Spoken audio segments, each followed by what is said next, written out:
अस्सलाम वालेकुम। मेरा नाम अली अवैस है और मेरी कुछ पिछली वीडियोस शायद आप लोग देख ही चुके होंगे, जो कि मैंने बनाई हैं कि आप एलएलसी फॉर्म किस तरह से खुद से कर सकते हैं। उसके बाद आप ईआईएन जो है वो खुद से किस तरह से हासिल कर सकते हैं।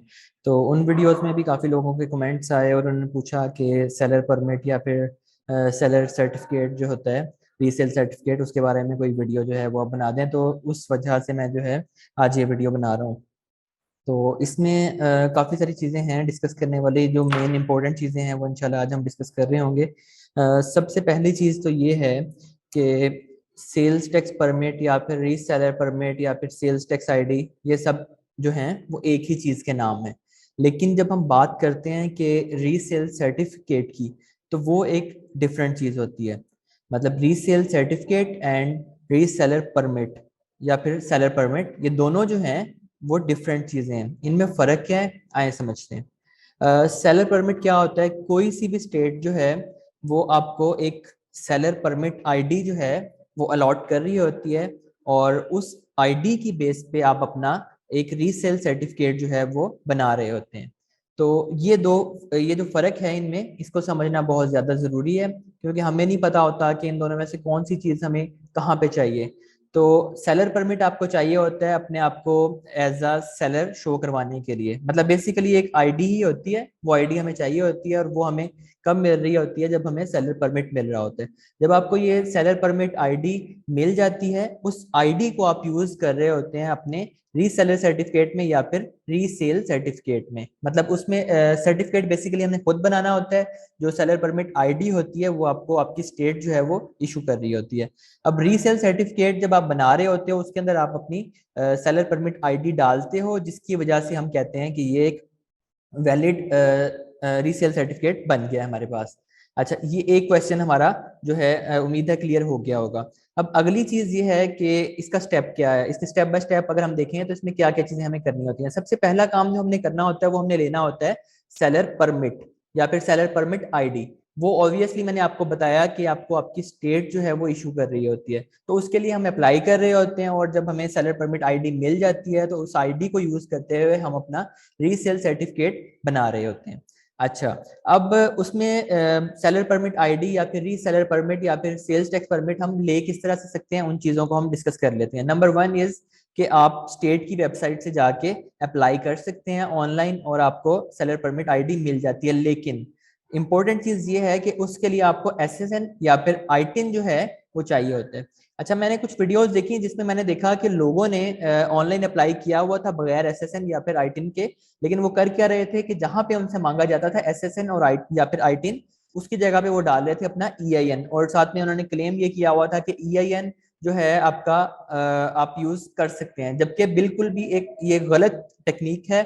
और मैं इसको बिल्कुल गलत समझता हूँ। उसकी वजह क्या है? जब आप ईआईएन यूज करते हो, वो होता क्या है? अब आप अपनी तरफ से ईआईएन यूज कर रहे हो, लेकिन होता वो किसी और बंदे का एसएसएन है। जब आप किसी और बंदे का एसएसएन यूज कर रहे हो, ऑब्वियसली वो एक दो नंबर काम है। आप करना चाहें तो आप कर सकते हैं, लेकिन एक चीज तो ये तय है कि आप ऑनलाइन अप्लाई करने लगते हो तो आपको एसएसएन या फिर आईटिन चाहिए होता है। और वो कहाँ पे चाहिए होता है? जब आप अपनी कंपनी के ऑनर्स की डिटेल्स या फिर अपने कंपनी के ऑर्गेनाइजर्स की या मैनेजिंग मेंबर्स की डिटेल्स बता रहे होते हो, तो वहां पे आपसे वो पूछ रहे होते हैं कि एसएसएन या फिर आईटिन आप अपना यहाँ पे पुट करें। तो मैं तो यही रिकमेंड करूंगा कि आप वहाँ पे ईआईएन बिल्कुल यूज ना करें।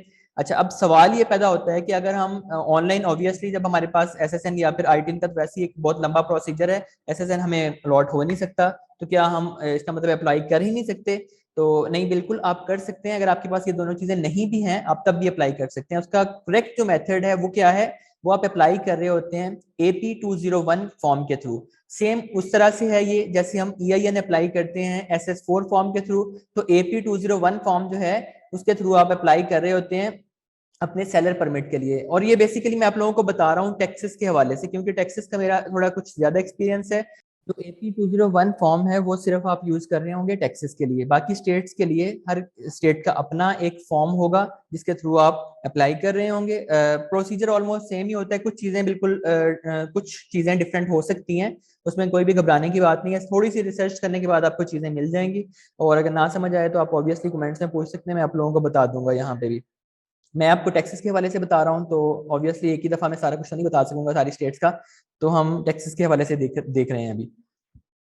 अच्छा, अब उसमें एक चीज और है, जब आप ऑनलाइन अप्लाई कर रहे होते हो तो ऑब्वियसली आप स्टेट की वेबसाइट से जाके अप्लाई कर लेते हो, लेकिन जब हम AP201 फॉर्म के थ्रू अप्लाई करते हैं तब हमने क्या करना होता है कि हमने वो एप्लीकेशन फिल करनी होती है। मैं आपको एप्लीकेशन अभी दिखा भी देता हूँ। उसको आपने ईमेल करना होता है इस ईमेल एड्रेस पे, या फिर आपने फैक्स करना होता है इस फैक्स नंबर पे। Same like you have faxed SS4 form for EIN, अगर आप लोगों ने किया है। अगर नहीं किया तो वो कोई मसला नहीं है, आप मेरी वो वाली वीडियो देख लें, उसमें मैंने बताया हुआ है कि आप फैक्स जो है वो किस तरह से कर रहे होते हैं। अच्छा, अब हमने जो है इसमें मैंने लिखा हुआ है कि आपने नेक्स्ट कोड जो है वो करेक्टली लाजमी चूज करना है। अब नेक्स्ट कोड जो है वो क्या चीज़ है उसका मैं थोड़ा आपको बता देता हूँ। हर एक कैटेगरी के लिए या फिर हर एक बिजनेस टाइप के लिए हमारे कुछ नेक कोड्स होते हैं। मतलब एक कोड है, उससे आपको पता लग जाता है कि आप कौन सा जो बिजनेस है, आपकी बिजनेस की जो कैटेगरी है वो कौन सी है। जैसे कि मैंने यहाँ पे लिखा हुआ है 45, 41 और 10। इसको अगर हम देखें तो हमें शो होगा ये electronic shopping and mail order houses, मतलब ई कॉमर्स से रेलिवेंट जो है वो आपका यही नेक्स्ट कोड होता है। आप जब AP201 फॉर्म फिल कर रहे होंगे तो वहां पे आपसे इसके बारे में पूछा जाएगा, तो आपको इसका पता होना, मतलब करेक्ट आपका जो नेक्स्ट कोड है आपको पता होना जरूरी है। Amazon, eBay या फिर इस तरह की कोई भी आपकी आप वहां पे अकाउंट बनाना चाह रहे हैं तो उसमें आपका यही 45, 41, 10 जो है ये आपका नेक्स्ट कोड यूज हो रहा होगा। ख्याल रहे कि आपने एप्लीकेशन फॉर्म फिल करते हुए नेक्स्ट कोड जो है बिल्कुल करेक्ट चूज करना है, क्योंकि अगर आप कोई गलत नेक्स्ट कोड यूज करते हैं तो आपको कुछ प्रॉब्लम्स का सामना करना पड़ सकता है। जिनमें से एक प्रॉब्लम ये है, आप देखेंगे कि अक्सर लोग नेट पे आपको बता रहे होंगे कि अगर आपको सेलर परमिट चाहिए तो आपको $500 का जो है वो श्योरिटी बॉन्ड जो है वो सबमिट करवाना पड़ता है। तो वो इस वजह से ही होता है कि आप इसके अलावा कोई और कोड यूज कर रहे होते हैं, और उस कोड में होता क्या है कि आपका एप्लीकेशन बिल्कुल ही समझने के डिफरेंट तरीके से सबमिट हो रही होती है, या वो उसको किसी और अंदाज में देख रहे होते हैं, तो उसकी वजह से आपको 500 का श्योरिटी बॉन्ड जो है वो सबमिट करवाना पड़ सकता है। तो नेक्स्ट कोड जो है वो लाजमी आपने ठीक से चूज करना है, ठीक है। नहीं तो मैं इस बारे में कुछ नहीं कह सकता कि आपको वो 500 का जो बॉन्ड है वो सबमिट करवाना पड़ सकता है। अच्छा, उसके बाद इस तरह से आप अप्लाई करेंगे, और ये AP201 फॉर्म दिखता कैसा है वो मैं आपको दिखा देता हूँ। इस तरह का जी हमारा फॉर्म होता है, सेम लाइक SS4 फॉर्म। इसको आपने फिल करना होता है। इस वीडियो में मैं आपको ये तो नहीं बता सकूंगा कि इसको हम किस तरह से फिल कर रहे होते हैं, क्योंकि ये काफी एक लेंथी फॉर्म है। इसके लिए मैं अलग से एक वीडियो बनाऊंगा, उसमें मैं आपको बता दूंगा कि आपने इस फॉर्म को किस तरह से फिल करना है। इसमें अपनी डिटेल्स ही डालनी होती है। अगर आप खुद से देखना चाहें तो आप देख के इसको फिल कर सकते हैं, नहीं तो मैं भी इस पे एक वीडियो बना रहा हूँ। अच्छा, जब आपने फॉर्म फिल कर लिया, उसको आप बाय मेल ऑब्वियसली अगर सेंड करेंगे तो वो आपको काफी एक लंबा चौड़ा जो है वो टाइम पीरियड रिक्वायर्ड होगा, आपके पैसे लग रहे होंगे। तो इसलिए मैंने वो वाली जो चीज थी वो इसमें से वैसे ही निकाल दी कि आप बाय मेल जो है इसको सेंड कर रहे हो। तो उसके लिए हमारे पास जो मेथड बचता है वो ईमेल वाला है कि आप ईमेल करें इस ईमेल एड्रेस पर, या फिर आप फैक्स कर लें इस नंबर पर। ठीक है, ये बिल्कुल आसान मेथड है, आप कर सकते हैं। ईमेल का तो आप लोगों को पता होगा, मैंने आपको बताया कि अगर फैक्स का नहीं पता तो मेरी आप वीडियो देखें, उसमें आपको पता लग जाएगा कि आपने अगर आपके पास फैक्स मशीन ऑब्वियसली नहीं होगी, एक पुराना एक यूज होने वाली चीज है ये, तो आप वर्चुअल फैक्स यूज करके वहां से इसको फैक्स कर सकते हैं। लेकिन उससे ज्यादा आसान तरीका वही ईमेल एड्रेस वाला है। अच्छा, आपने अप्लाई कर लिया, आपको सेलर परमिट आईडी या फिर सेलर परमिट इशू हो गया। उसमें से मेन चीज जो हमें रिक्वायर्ड होती है वो हमारी सेलर परमिट आईडी ही होती है। जब आपको आईडी मिल गई, अगला काम फिर आपने ये करना होता है कि आपने रीसेल सर्टिफिकेट जो है उसको फिल आउट करना होता है। अच्छा, रीसेल सर्टिफिकेट जो है उसको आपने सिर्फ फिल करके अपने पास रखना होता है। इसको आपको कहीं पे अप्लाई करने की जरूरत नहीं होती। ऐसा नहीं होता जैसे हम सेलर परमिट आईडी के लिए कर रहे होते हैं कि आप कोई फॉर्म फिल करके किसी को भेजें और बदले में आपको वो कोई रीसेल सर्टिफिकेट जो है वो इशू कर रहे हो। इस तरह का कोई चक्कर नहीं होता। आपको एक रीसेल सर्टिफिकेट डाउनलोड करना पड़ता है जो कि हर स्टेट के लिए डिफरेंट होता है। मैंने यहाँ पे थोड़ा सा मेंशन भी किया हुआ है कि न्यूयॉर्क के लिए जैसे ST120 है, वर्जीनिया के लिए ST14 है, और टेक्सास के लिए 01339 है। तो इस तरह से आपको डिफरेंट स्टेट्स के डिफरेंट रीसेल सर्टिफिकेट मिल जाएंगे, और उनको आप फिल आउट करके सिर्फ अपने पास रख सकते हैं। ये देखें कुछ इस तरह का, ये टेक्सास वाला मैंने डाउनलोड किया हुआ है, कुछ इस तरह का रीसेल सर्टिफिकेट होता है। इसको भी मैं फिल करने पे एक अलग से वीडियो बनाऊंगा, क्योंकि ये वीडियो हमारी काफी लंबी हो जाएगी। इसमें आपने अपनी सिर्फ डिटेल्स डालनी होती हैं, ठीक है। और डिटेल्स डालने के बाद जो है आप इसको अपने पास सेव करके रख लेते हैं, ठीक है। सेव करने के बाद आप इसको देते कब हैं, जब आपने कोई परचेजिंग करनी होती है। असल में रीसेल सर्टिफिकेट का जो काम है, जो बुनियादी इसका मकसद होता है वो क्या होता है कि आप अपना रीसेल सर्टिफिकेट, अगर आप कहीं से परचेजिंग करने लगे हैं, फर्ज करें मैं किसी सप्लायर से परचेज करने लगा हूँ, या मैं ड्रॉप शिपिंग कर रहा हूँ और वॉलमार्ट या फिर सैम्स क्लब से कोई परचेजिंग करने लगा हूँ, तो वहाँ पे मैं अपना रीसेल सर्टिफिकेट उनको दिखाता हूँ कि मैं मतलब सेल्स टैक्स जो है एग्जेम्प्ट हूँ। उसकी वजह क्या है कि मैं आपसे जो चीज परचेज कर रहा हूँ मैं दोबारा से रीसेल करने के लिए ले रहा हूँ। अब ऐसा हो, अगर मैं फर्ज करें नहीं करता, तब क्या होगा?